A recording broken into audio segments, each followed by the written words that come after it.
Good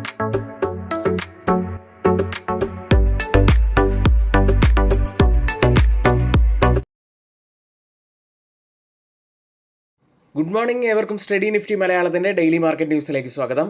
ഇന്ന് April 14 ചൊവ്വാഴ്ചയാണ്. ഇന്ന് BR അംബേദ്കർ ജയന്തിയോടനുബന്ധിച്ച് നമ്മുടെ മാർക്കറ്റുകൾ ക്ലോസ്ഡ് ആയിരിക്കും. കഴിഞ്ഞ ദിവസങ്ങളിൽ നമുക്കറിയാം US-ഉം ഇറാനും തമ്മിലുള്ള ചർച്ചകൾ പരാജയപ്പെട്ടതിന് ശേഷം US പ്രസിഡന്റ് ഡൊണാൾഡ് ട്രംപിന്റെ ഭാഗത്തു നിന്നും വന്ന പ്രസ്താവന ഹോർമുസ് കടൽപ്പാത ഇനി മുതൽ US നേവി ബ്ലോക്ക് ചെയ്യും എന്നുള്ള വാർത്തയ്ക്ക് ശേഷം വലിയ ഒരു ഗ്യാപ് ഡൗൺ ആണ് ഇന്നലെ നമ്മുടെ വിപണിയിൽ ഉണ്ടായത്. 460 പോയിന്റ്സിന്റെ ഒരു വലിയ ഗ്യാപ് ഡൗൺ ഓപ്പണിംഗ് ആണ് ഇന്നലെ തുടക്കത്തിലുണ്ടായത്. എന്നാൽ അവിടെ നിന്നും പതിയെ ഒരു റിക്കവറി നമ്മുടെ ഇന്ത്യൻ വിപണിയിൽ കണ്ടു. ഒടുവിൽ ക്ലോസ് ചെയ്യുന്നത് വെറും 0.86% ഇടിവിലാണ്. നമ്മുടെ വിപണിയിൽ ഒരു റിക്കവറിയുടെ സാധ്യതകൾ കാണിക്കുന്നു എന്നതിൻ്റെ സൂചനകളാണ് ഇപ്പോൾ നമുക്ക് കിട്ടിക്കൊണ്ടിരിക്കുന്നത്. ഇനി ഇന്നലെയാണ് നമ്മുടെ CPI ഇൻഫ്ലേഷൻ ഡാറ്റ പുറത്തു വന്നത്. 13 മാസത്തെ ഏറ്റവും ഉയർന്ന നിലയിലായിട്ടാണ് ഈ ഡാറ്റ പുറത്തു വരുന്നത്. ഈ ഡാറ്റ അത്ര നെഗറ്റീവായിട്ടൊന്നും നമുക്ക് കാണാൻ കഴിയില്ല. കാരണം 2026 മാർച്ചിൽ ഇന്ത്യയിലെ റീറ്റെയിൽ ഇൻഫ്ലേഷൻ 3.2% റിപ്പോർട്ട് ചെയ്തിരുന്നത്. ഇപ്പോൾ മാർച്ച് മാസത്തിൽ അത് 3.4%, ചെറിയ തോതിൽ മാത്രമാണ് ഉയർന്നിരിക്കുന്നത്. ഇപ്പോൾ ഇൻഫ്ലേഷൻ ഇത്തരത്തിൽ വർദ്ധിക്കാനുള്ള ഒരു കാരണമായിട്ട് നമുക്ക് കാണാൻ കഴിയുന്നത് പ്രധാനമായിട്ടും ഭക്ഷ്യവിലയിലുള്ള വർധനവ് തന്നെയാണ്. ഫുഡ് ഇൻഫ്ലേഷൻ മാർച്ച് മാസത്തിൽ 3.87%, ഫെബ്രുവരി മാസത്തിൽ അത് 3.47%. ഇനിയിപ്പോൾ പറഞ്ഞതുപോലെ തന്നെ ഇൻഫ്ലേഷൻ ഇപ്പോൾ 3.4% റിപ്പോർട്ട് ചെയ്തിരിക്കുന്നത്. അതായത് ഇൻഫ്ലേഷൻ RBIയുടെ ടാർഗറ്റ് ആയിട്ടുള്ള 4%-ന് താഴെയായിട്ടാണ് ഇപ്പോഴും നിൽക്കുന്നത്. അത് വളരെ ആശ്വാസകരമായിട്ടുള്ള ഒരു കാര്യം തന്നെയാണ്. ഇനി RBI അലൗ ചെയ്തിരിക്കുന്ന ഒരു റേഞ്ച് 2 മുതൽ 6%. അപ്പോൾ എല്ലാം കൊണ്ടും ഇതിനുള്ളിൽ തന്നെയാണ് ഇപ്പോൾ CPI ഇൻഫ്ലേഷൻ റിപ്പോർട്ട് ചെയ്തിരിക്കുന്നത്. ഏറ്റവും കോറായിട്ടുള്ള കുറച്ച് കാര്യങ്ങൾ പറഞ്ഞതിന് ശേഷം ഫുഡ് ഇൻഫ്ലേഷൻ കുറച്ചുകൂടി ഡീറ്റെയിൽ ആയിട്ട് നമുക്ക് പറയാനുണ്ട്. ഇതുവരെയും വെസ്റ്റ് ഏഷ്യയിലെ യുദ്ധം ഇൻഫ്ലേഷനെ ബാധിച്ചിട്ടില്ല. കാരണം ട്രാൻസ്പോർട്ട് ഇൻഫ്ലേഷൻ ഇപ്പോഴും 0% തുടരുകയാണ്. അതിൻ്റെ കാരണം നമുക്കറിയാം, സർക്കാർ പെട്രോൾ ഡീസൽ വിലയിൽ മാറ്റം വരുത്താത്തതാണ് ഇപ്പോൾ ട്രാൻസ്പോർട്ട് ഇൻഫ്ലേഷൻ വർദ്ധിക്കാത്തതിനുള്ള കാരണം. പക്ഷേ LPG ഇൻഫ്ലേഷനിൽ ചെറിയ വർധനവുണ്ട്. 1.62%-ൽ നിന്ന് 5.27%-ആയിട്ടാണ് ഉയർന്നിരിക്കുന്നത്. ഇനി ഗ്രാമീണ ഇൻഫ്ലേഷനിലേക്ക് വന്നു കഴിഞ്ഞാൽ അത് 3.63%-ആയിട്ടാണ് ഇപ്പോൾ പുറത്തു വന്നത്. നഗര ഇൻഫ്ലേഷൻ 3.11%. ഇൻഫ്ലേഷൻ പൊതുവിൽ വർദ്ധിച്ചപ്പോഴും ചില ഭക്ഷ്യവസ്തുക്കളുടെ വിലയിൽ വലിയ ഇടിവും ഉണ്ടായിട്ടുണ്ട്. അതിൽ പ്രധാനമായിട്ടും പറയാനുള്ളത് ഉള്ളിയുടെ വിലയിൽ 27.76%-ന്റെ ഇടിവും, ഉരുളക്കിഴങ്ങിൻ്റെ വിലയിൽ 18.98%-ന്റെ ഇടിവും, വെളുത്തുള്ളിയുടെ വിലയിൽ 10.18%-ന്റെ ഇടിവും, തുവരപ്പരിപ്പ് 9%, കടല 7.87%-ന്റെ വലിയ ഇടിവ്. സംസ്ഥാനങ്ങളുടെ കണക്കെടുത്ത് നോക്കിക്കഴിഞ്ഞാൽ തെലങ്കാനയാണ് ഇൻഫ്ലേഷനിൽ മുന്നിൽ നിൽക്കുന്നത്. 5.83%-ആയിട്ടാണ് കൂടുതൽ ഇൻഫ്ലേഷൻ റിപ്പോർട്ട് ചെയ്തത്. തൊട്ട് പിന്നിലുള്ളത് ആന്ധ്രാപ്രദേശ്, കർണാടക, തമിഴ്നാട്, രാജസ്ഥാൻ തുടങ്ങിയവയും പിന്നിലുണ്ട്.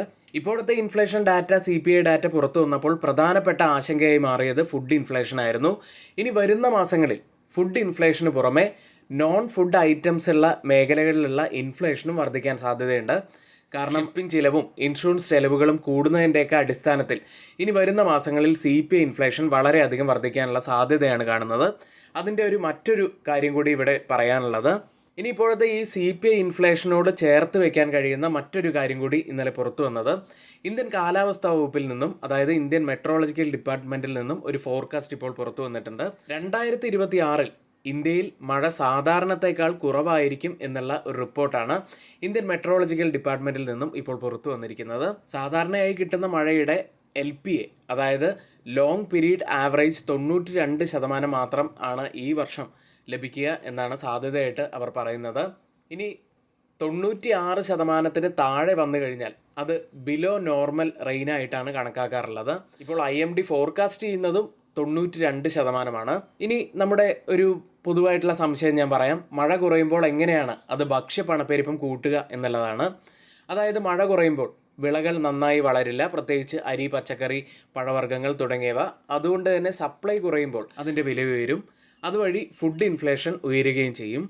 ഇതിനു പുറമെ ഇനി യുദ്ധം കനക്കുകയാണെങ്കിൽ അത് ഫെർട്ടിലൈസർ കിട്ടാത്ത ഒരവസ്ഥ കൂടി ഉണ്ടാക്കും. അതും ഇൻഫ്ലേഷൻ ഉയരാനുള്ള മറ്റൊരു കാരണം കൂടി ആവാനുള്ള സാധ്യതകളായിട്ടാണ് നമുക്ക് വരുന്ന മാസങ്ങളിൽ CPI ഇൻഫ്ലേഷൻ്റെ ഒരു പൊതുവായിട്ടുള്ള പിക്ചർ നമുക്ക് കാണാൻ കഴിയുന്നത്. ഇനി ഗ്ലോബൽ മാർക്കറ്റുകളുടെ ഇപ്പോഴത്തെ ഒരു സിറ്റുവേഷൻ മനസ്സിലാക്കാം. അതിനു മുന്നേ ആയി US വൈസ് പ്രസിഡന്റ് JD വാൻസിൻ്റെ ഒരു പ്രസ്താവന വന്നതിന് ശേഷം US മാർക്കറ്റുകൾ ഉയർന്നാണ് ക്ലോസ് ചെയ്തത്.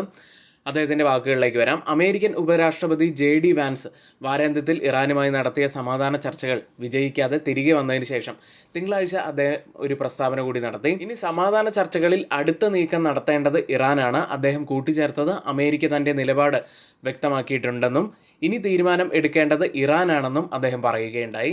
ഇതിനുശേഷം US മാർക്കറ്റുകൾ ഉയർന്നു. ഇന്ത്യൻ വിപണിയിൽ ജപ്പാൻ മാർക്കറ്റ് നിക്കി ഇപ്പോൾ 2.5% നേട്ടത്തിലാണ്. കോസ്പി മാർക്കറ്റ് 3.25% നേട്ടത്തിലും ഗിഫ്റ്റ് നിഫ്റ്റി 1% മുകളിൽ നേട്ടത്തിലുമാണ് ഇപ്പോൾ ട്രേഡ് ചെയ്യുന്നത്.